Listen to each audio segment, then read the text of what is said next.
आज के इस लेक्चर में हम लोग चौथा सूत्र देखने जा रहे हैं हैव टू वाला। तो स्ट्रक्चर ये है कि पहले यहाँ पर सब्जेक्ट आएगा, सब्जेक्ट के बाद फिर मे हैव टू, और उसके बाद जो है क्रिया का पहला रूप इस्तेमाल करेंगे। ये चौथा स्ट्रक्चर है हैव टू सीरीज़ का।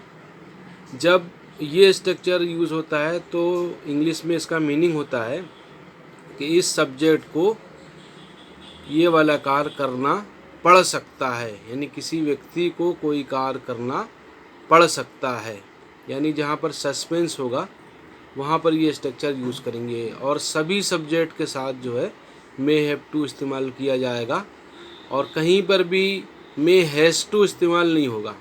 हर जगह मे हैव टू ही इस्तेमाल होगा, क्योंकि हैव जब दूसरे मॉडल्स के साथ आता है तो फिर हैज़ नहीं लगता कहीं पर।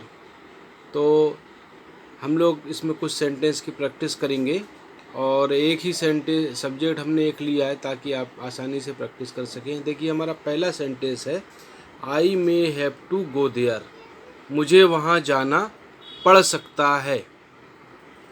तो देखिए यहाँ पर मे हैव टू इस्तेमाल हुआ है। अब बाकी सारे सेंटेंस में ये वाला हिस्सा हमारा कॉमन होगा, आई मे हैव टू यहाँ तक का सेंटेंस कॉमन होगा, और बाद में जो वर्ब है वो हम चेंज करेंगे या ऑब्जेक्ट चेंज करेंगे। तो आइए ट्रांसलेट करते हैं। I may have to go there, मुझे वहाँ जाना पड़ सकता है। नेक्स्ट है I may have to go to Mumbai, मुझे मुंबई जाना पड़ सकता है। नेक्स्ट है I may have to help the poor, मुझे गरीबों की मदद करना पड़ सकता है। नेक्स्ट सेंटेंस है I may have to tell a lie, मुझे झूठ बोलना पड़ सकता है। I may have to work there, मुझे वहाँ काम करना पड़ सकता है। I may have to make tea, मुझे चाय बनाना पड़ सकता है। I may have to cook food, मुझे खाना बनाना पड़ सकता है। नेक्स्ट देखिए आई मे हैव टू तो कॉमन रहेगा, I may have to buy this book, मुझे यह किताब खरीदनी पड़ सकती है। बाय मतलब खरीदना। I may have to run fast, मुझे तेज़ दौड़ना पड़ सकता है। नेक्स्ट देखिए अब यहाँ पर ऑब्जेक्ट चेंज किया है। अगर हम लिखेंगे I may have to help him, मुझे उसकी मदद करनी पड़ सकती है, तो हिम मतलब जेंट्स की बात कर रहे हैं हम। I may have to help her, मुझे उसकी मदद करना पड़ सकता है, ये लेडीज़ की बात कर रहे हैं। अगर हम बोलेंगे I may have to help them, them दो या दो से अधिक लोगों के लिए इस्तेमाल होता है, तो मुझे उन लोगों की मदद करनी पड़ सकती है।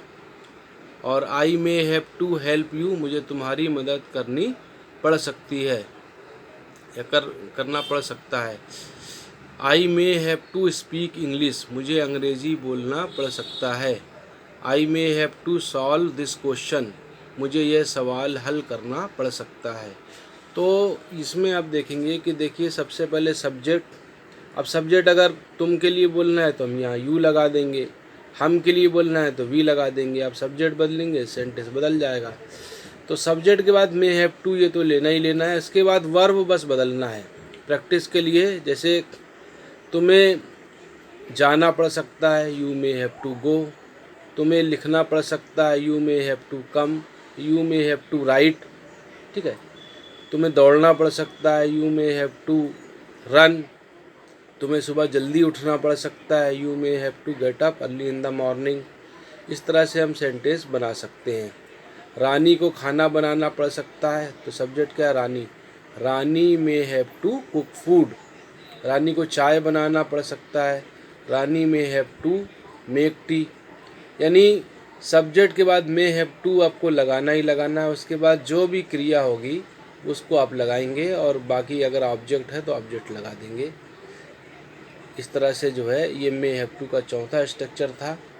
अब नेक्स्ट लेक्चर में हम लोग जो है और प्रैक्टिस करेंगे, जिसमें मिक्स्ड सेंटेंस होंगे और सभी स्ट्रक्चर के सेंटेंस की हम लोग प्रैक्टिस करेंगे।